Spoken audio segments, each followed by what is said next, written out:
ဒါလေးကတော့ hyper strawberry လေးပဲဖြစ်တယ်သူလေးကတော့ protein ဖြည့်စွက်စာလေးဖြစ်တယ်သူ့ကိုဘယ်လိုတွေတောက်သုံးတင်လဲဆိုတော့အားကစားလုပ်နေတဲ့သူတွေလက်ကျင်ကန်လုပ်နေတဲ့သူတွေနောက်ပြီးတော့တနေ့ကုန်သမင်းမစားဘဲနဲ့သမင်းမေဟင်းမေအလုပ်များတဲ့သူတွေအာဟာရတဲ့ချိုးတဲ့သူတွေချိုးတဲ့နေတဲ့သူတွေဆိုတော့ဒီ hyper strawberry လေးကိုတောက်သုံးလို့ရပါတယ်ခင်ဗျဒီကောင်လေးရဆိုရင်တော့ပရိုတင်းတဲ့ကြွယ်ဝစွာပါဝင်တဲ့အပင်၄မျိုးကနေထုတ်လုပ်ထားတဲ့ protein ဖြည့်စွက်စာလေးပဲဖြစ်ပါတယ်နော်အပင်ကနေထုတ်လုပ်ထားတာဖြစ်တဲ့အတွက်နော်ဒါတက်လို့စားနေတဲ့သူတွေပဲဖြစ်ဖြစ်နော်အသားငါတက်လို့စားနေတဲ့သူပဲဖြစ်ဖြစ်လူမျိုးဘာသာမကြွေအကုန်လုံးတောက်တုံးလို့ရပါတယ်နောက်ပြီးတော့သူကဆိုရင်သူကအနံ့အရတာလည်းရှိတယ်စတော်ဘယ်ရီအနံ့အရတာလေးနဲ့တောက်လို့ရလည်းအဆင်ပြေပါတယ်နောက်ပြီးတော့သူ့ကိုတောက်တုံးမယ်ဆိုတော့ကိုကကျမ်းမာဝဖြိုးခြင်းနဲ့ဆိုတော့တစ်နေ့ကိုနော်အစာမစားခင်တစ်နေ့ကို3ချိန်ဒါဖြိုပြီးတော့တောက်ပေးရမှာဖြစ်ပါတယ်အဲ့လိုဆိုတော့ခန္ဓာကိုယ်အတွက်ဒါတစ်နေ့တာလိုအပ်တဲ့နော်အမိုင်နိုအက်ဆစ်နော်ပြီးတော့ပရိုတင်းတွေဗီတာမင်တွေအာဟာရဓာတ်တွေကိုဖြည့်တင်ပေးတာဖြစ်ပါတယ်နောက်ပြီးတော့ဒီကောင်လေးကိုလေ့ကျင့်ငယ်လုပ်တဲ့သူတွေတောက်မယ်ဆိုတော့လေ့ကျင့်ငယ်မလုပ်ခင်နိုင်ဝက်အလိုမှာတောက်သုံးပေးရမှာဖြစ်တယ်ဒါမှဒါလေ့ကျင့်ငယ်လုပ်တဲ့အခါနဲ့လုပ်ပြီးသွားတဲ့အခါလေ့ကျင့်ငယ်လုပ်ပြီးသွားတဲ့အခါမှာဆိုရင်ကြွက်သားနာကျင်မှုကိုလျှော့ချပေးပြီးတော့ဒီကိုယ့်ရဲ့ကြွက်သားထဲမှာရှိတဲ့ပရိုတင်းဓာတ်တွေရောကြမတော့သူကထိမ့်သိမ့်ပေးတာဖြစ်ပါတယ်ဝိတ်ချခြင်းတဲ့သူတွေဆိုရင်လည်းဒီပရိုတင်းလေးကိုတောက်ပြီးတော့ဝိတ်ချလို့ရတယ်ကိုက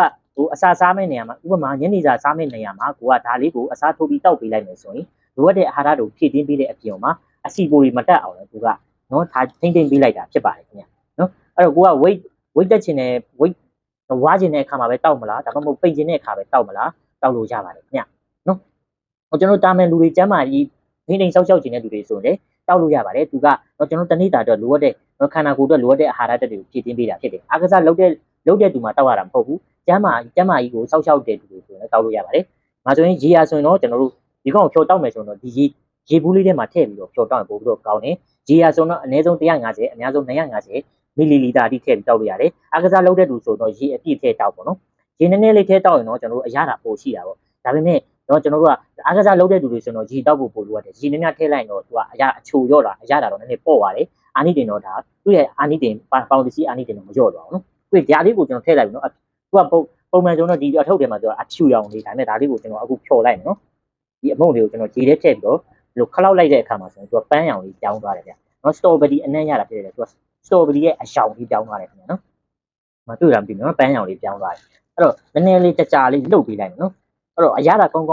လိုချင်တဲ့သူဆိုတော့ရေနည်းနည်းတဝက်လောက်ပေါ့နော်ဒီဘူးရဲ့တဝက်လောက်ဒီဘူးလေးဆို900မီလီလီတာရှိတယ်အဲ့ဆိုတဝက်ဆိုတော့250မီလီလီတာလောက်ထည့်တော့ဒါအရသာရှိပြီနော်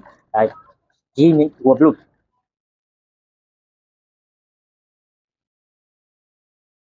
โอเคတောက်ကြည့်အောင်ရမ်းမိုက်တယ်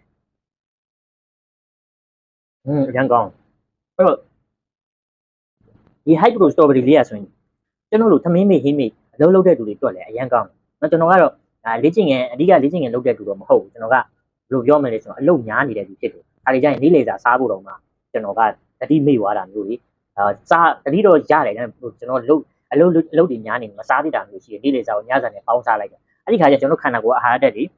ချို့တင်တယ်အဲ့ဒီခါမှာကျွန်တော်တို့ဒါလေးကိုနေ့စဉ်တောက်တုံးပေးမယ်ဆိုတော့ကျွန်တော်တို့ခန္ဓာကိုယ်အတွက်လိုအပ်တဲ့အာဟာရတွေဖြည့်တင်းပေးတာဖြစ်တဲ့အတွက်ကျန်းမာရေးနဲ့ညီညွတ်စေတာပဲဖြစ်တယ်နော်โอเคဒါလေးကတော့ hyper strawberry လေးပဲဖြစ်ပါတယ် hyper strawberry